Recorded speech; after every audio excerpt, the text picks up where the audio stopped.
Mas dumadami pa ang artista na pipirma sa ABS-CBN.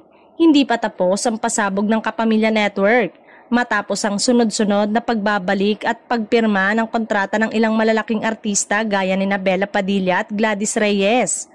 Usap-usapan ngayon na mas marami pang bituin ang nakatakdang sumali at lumagda sa ABS-CBN. Ayon sa source, bagamat nasa GMA siya ngayon, hindi mamatay-matay ang chismis na baka makipag-collab siya ulit sa Kapamilya sa pelikula o special project. Sa kabila ng lahat ng pinagdaanan ng ABS-CBN, patuloy nitong pinapatunayan na dito pa rin gustong bumalik ng maraming artista sa tulong ng Star Magic at Dreamscape Entertainment. Mas dumadami ang oportunidad at proyekto mula teleserye, pelikula hanggang digital shows at concert. Para sa mga fans, isang malaking good news ito dahil siguradong mas maraming kwento, kilig at saya ang hatid ng Kapamilya Network sa darating na mga buwan.